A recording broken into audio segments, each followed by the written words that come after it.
continuation of our lesson for today. I am going to explain to you how to get the mean, the variance, and actually also the standard deviation of the sampling distribution of sample means. Okay, but first let us have our formulas that we are going to use and examine them one by one, because at first glance, murag malubat-lubatan na murag makuratan because it looks so complicated because of the symbols.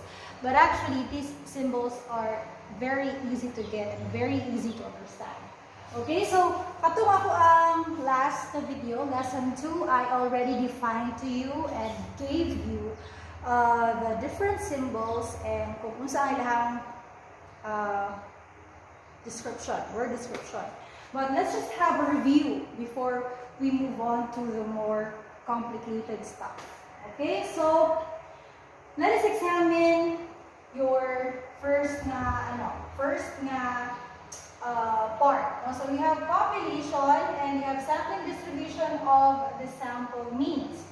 Population mean is this one, no? Kaning mu, diba? Remember, mu, if you're going to make a legend, mu is equal to population mean. And then we have your x.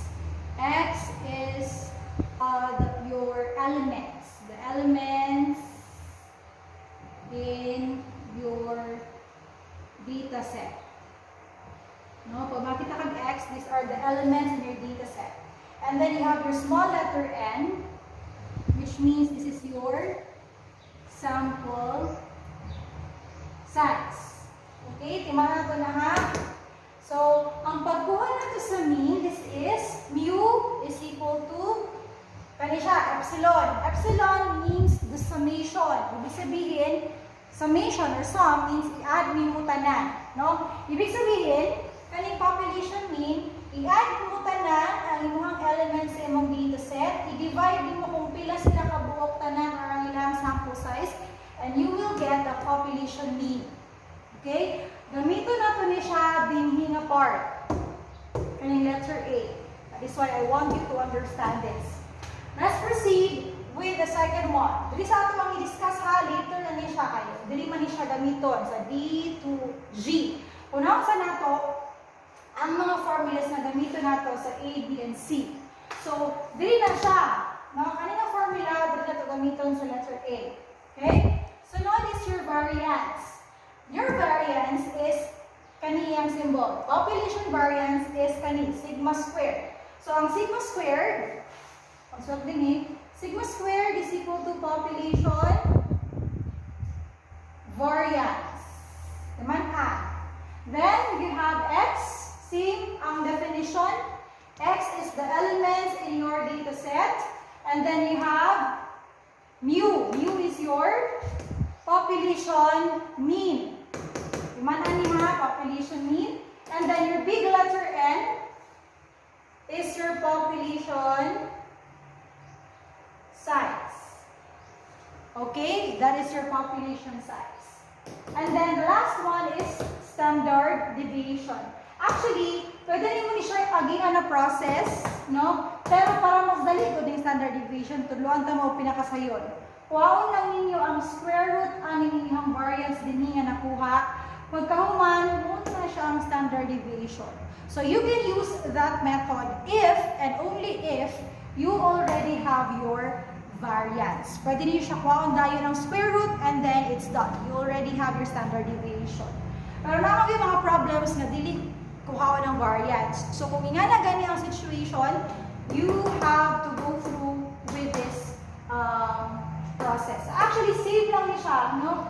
Ang imong gibuhat din mura gyud ang imong gibuhat din Kaso imo lang siyang gikuha ang imong square root. Always remember na gyapon din ang epsilon, that means summation. So imo ni siyang kani siya, imo ni siyang butangan numbers later on pagkahuman butangan nimo og sumpay niya nga unsa tong i-add. So ato nang gamiton karon. Dili ko magsunod sa inyong gibuhat sa module because it's quite difficult to understand kini mga tabular form. I am going to present to you a solution that uses this formula para mas masabtan niyo kung ahang para sa ang formula o kung sa ang iyahang may tabo kung kana ang formula, no? Okay, so let's proceed, I guess, because we are going to go through with these formulas and these questions later on. Okay? So ako na siya i-erase muna para wala na pa space. Always remember lang din ang ibig sabihin sa mga symbols. Okay? So yung mag-start ta. So nata, example number 1 is an example of a problem with replacement. Ako nang naistorya ka ganina ang sipasabot sa with replacement. Pwede siya ang imuhang numbers sa imuhang dataset kay magbalik sa pwede ang iyang sarili ang iyang kapares. Yan ba? Pwede siya magbalik ang number. Without replacement, dili pwede nga ang iyang kapares kay iyang sarili. No? So makita niyo ng diha ang kasabotan ng with replacement later on diri sa D, E, F, and G na part. So diri sa ta sa A, B, and C. So consider a population of 2, 5, and 8. Okay, nakakay population ha nga 2, 5, and 8. Alright? Now, first is let us compute the mean. So yun naman kaayong pag-compute sa mean, di ba? I-add lang mo na silang tulo, i-divide divided by 3. Okay, tulo man sila kabuo. So, for formality's sake, let's use this formula. So, we have mu is equal to the summation of x over n. Mu is your population mean. X is the element, all the elements in your data set. Okay? So, unsa man ang ato ang x? Ang ato ang x kay 2, 5, and 8. Alright? So, ato na siya ibutang din tanan. Ato malang i-add tanan no, kaya x man, summation mo niya tanan. So, 2 plus 5 plus 8 over n. n is equal to your sample size. Pila man ang imuhang set? 1, 2, 3. So, ang imuhang n is 3. Therefore, 2 plus 5 plus 8 divided by 3. 2 plus 5, that is 7. 7 plus 8, that is 15. Okay? 15 divided by 3 is equal to 5. Therefore, your mu or your population mean is equal to 5. You have to take note of this because we are going to use this in finding your population standard deviation. Kani o kani ang ato ang ganito. Okay, klaro? Okay, let's proceed. Now, for the letter B, I think ang atong basahon, compute the population variance. So, gamito sa, not the population standard deviation, population variance. Hindi na lang ko, para mas taas ako ang space. Ako lang yung D, tapos kani siya C. Okay? So, kanito gamito na formula, you have sigma squared is equal to summation of x minus mu over, squared over n. Okay? Ang atong x given na. Dara. No? So, ako lang isulat na balik. X is equal to 2, 5, and 8. Okay? Kanin si mu is nakuha na to.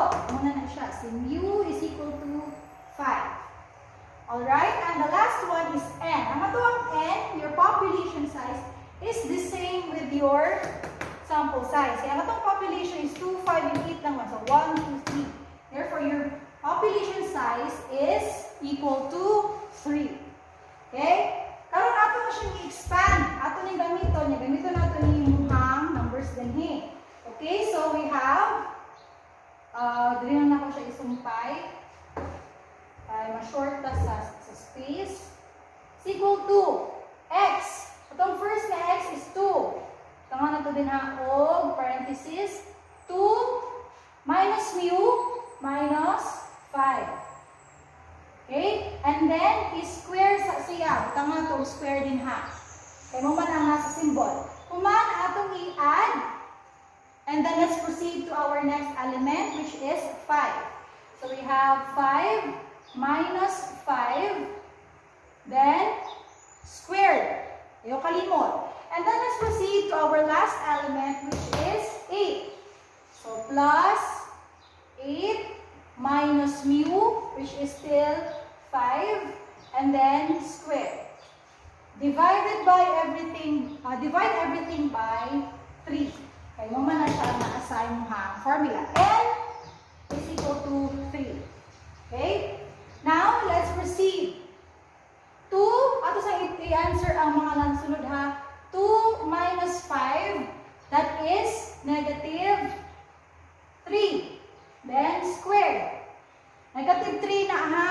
Kay gamay ang imuhang gi-minusan, kaya sa imuhang gi-minus. So, negative 3 plus 5 minus 5, obviously, that is 0. Then, squared. And then, plus 8 minus 5, that is positive 3 squared. All over 3. Claro, are you still following? Then, after that, let us perform ang imuhang squares. No? Negative 3 squared, your answer should be positive. Okay, negative times negative, that is positive. So, negative 3 times negative 3, that is positive 9. Correct? Plus 0 times 0 is obviously 0. So, di na ko siya itabihan. Then, 3 times 3, positive 3 times positive 3, that is positive 9. Okay? Divided by 3. And our last step, our variance is equal to 9 plus 9 is equal to 18. Divided by 3, tama? 18 divided by 3, that is pila? 18 divided by 3, that is 6. Alright? So our variance now is equal to 6. Claro? Alright. Let's proceed now to our last step for ABC. We have compute the population standard deviation. I told you nga, dili na ako na siya palisod-lisodon pa. Ang pinakasayod na way ani is just get the square root of the variance. So, your variance is equal to, ano man din 6.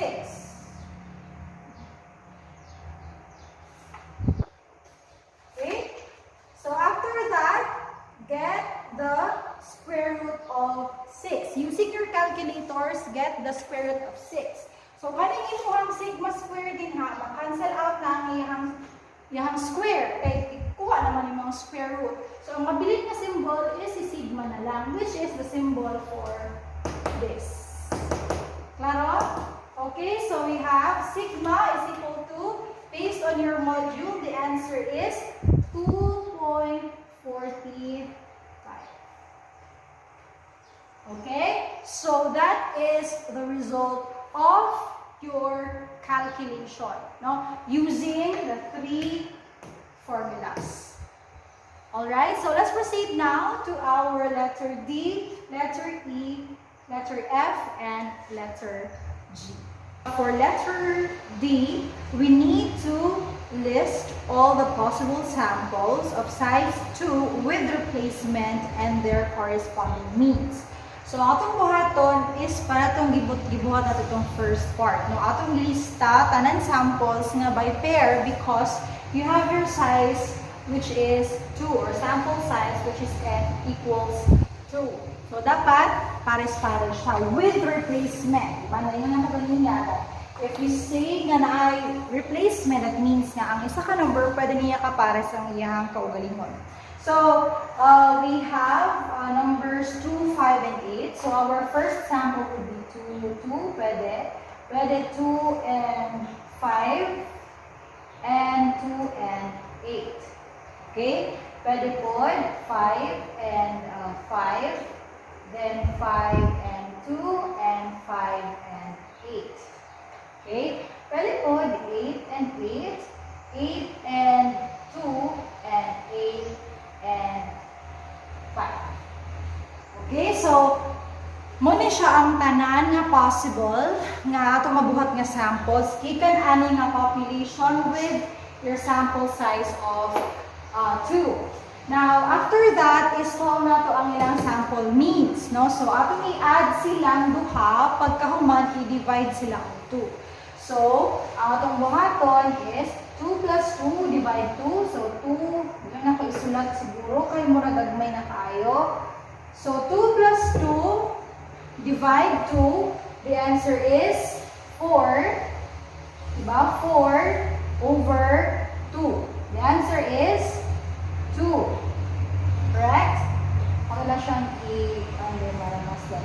So, 2 plus 2, 4 divided by 2 equals 2. Okay, that is your first sample mean. Next is 2 plus 5, that is 7, divided by 2, that is 3.5. Next, 2 plus 8, that is 10, divided by 2, that is 5. Next, 5 plus 5, 10 gihapon, divided by 2, answer is 5. Next is 5 plus 2, that is 7, divided by 2, that is 3.5. Next is 5 plus 8, that is 13. Tama? 13 divided by 2, that is 6.5. Next is 8 plus 8, that is 16. Divided by 2, that is 8 of course. Then 8 plus 2, the same, 10 divide 2 equals 5. And the last one, 8 plus 5, is the same with this one. So that is 13 divided by 2, that is 6.5. Let us check if tama ato sa modules.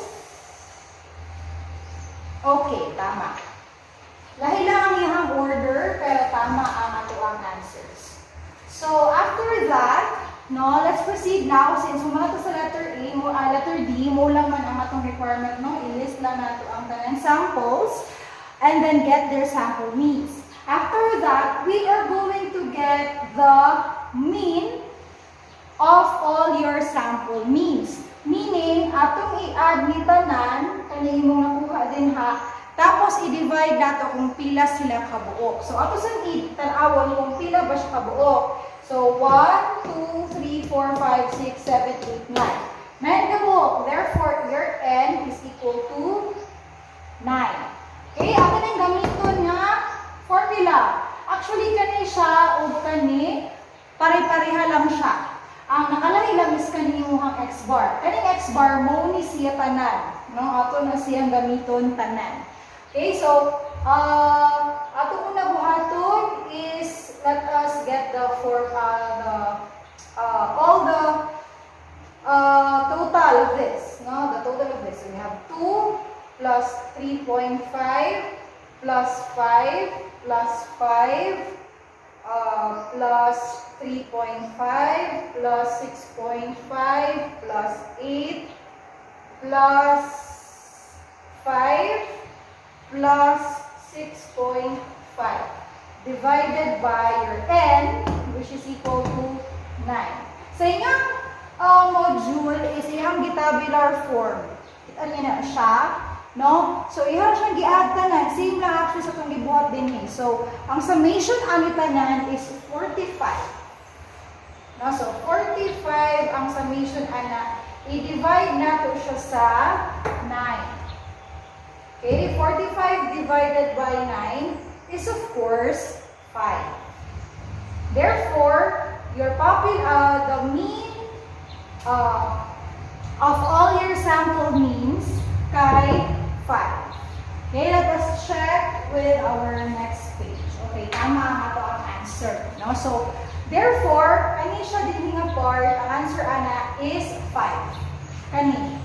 No? So, timbang ato ni, kaya ato ni siyang gamiton din nga part sa pagkuha sa ato ang variance. So, pagkuha sa variance is the same sa atong gibuhat kaganina. Dili na ko siya i-tabular form para sa gibuhat din kay medyo mas nalibog actually ko nga ani siya og form kaysa sa ato lang siyang diretso on og add tanan. No? So, ang atong buhaton is, ato siyang gamiton din siya nga formula.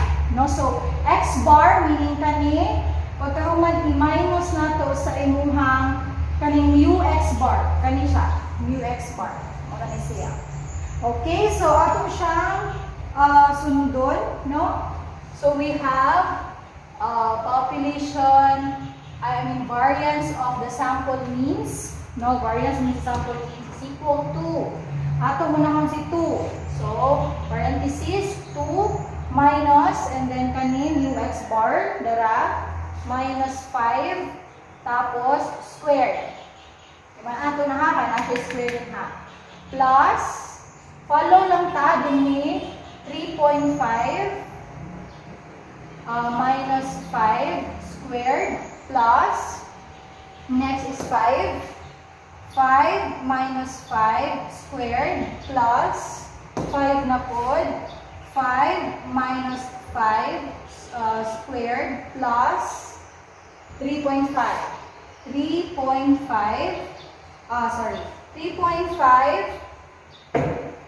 minus 5 squared plus medyo taas give me tiis lang 6.5 minus 5 squared plus 8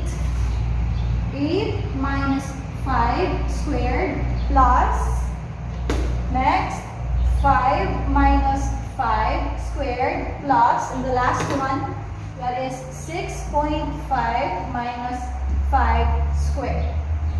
Okay? Next to that is kani siyang tanan atong kuhaon over atong tanan of n which is over 9. Okay? Ito na ito na siya answeran. Okay? Let's proceed first. Ato siyang isa-isahon ha. No, 1, 2, 3, 4, 5, 6, 7, 8, 9. Tama. So, 2 minus 5 that is negative 3 squared. I-copy na ito ni square plus 3.5 minus 5 that is negative negative 1.5 rather. Tama ba? Negative 1.5 squared plus 0 squared plus 0 squared plus negative 1.5 squared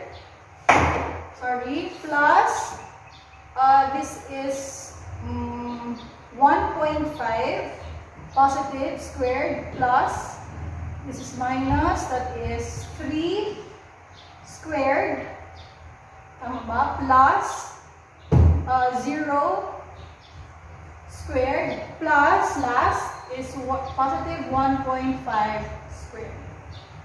Okay, then all over 9. Ana siya. Can you still see me? Makita ko na. Last part. Okay, ato siya not last part. Ato pa rin siya i-konta na. So, negative 3 squared is positive 9 plus negative 1.5 squared is positive 2.25 plus 0 of course squared is 0, 0 is squared is 0, di na po niya siya i-appel. Okay, mawala naman po na siya. The negative 1.5 squared, that is again 2.25 plus positive 1.5 is again another 2.25 plus 3 squared is 9 plus 0 is mawala na siya. Last is another 2.25 na value. And then over 9. We're almost done. After that, add the net. The answer would be, kung atong i-calculator na sa tanan, no? Ang answer niya is 27. Same sa answer ninyo diha sa inyong module. Kani siya. Muna siya sa baba. Okay, so 27 tapos divided by 9. Now 27 divided by 9, we are at the last stage. So we have variance of sample means is equal to 27 divide 9, that is 3. So, muna ni siya karon ang ato ang variance. Kaning sigma squared x bar is equal to 3. Muna na siya. ang population variance of the sample means. Last one is standard deviation. No? So standard deviation, again, is very easy to get once you already have your variance. Okay, so si buhaton, all we need to do is get the square root of our variance. So ang atong square root sa variance is positive 3. Kung na ito ang imong square root, cancel out na siya ang imong square. Ang nabilin is your standard deviation is equal to 1.783. So muna ni siya ang answer nimo sa letter G. Alright, so that is how you get the first, the population mean, then population variance, then population standard deviation, that is for A, B, and C. And then we have your sample means here, no, for letter D. And then for letter E, you got the mean of your sample means, then the variance of your sample means for F, and lastly, the standard deviation of your sample means for letter G.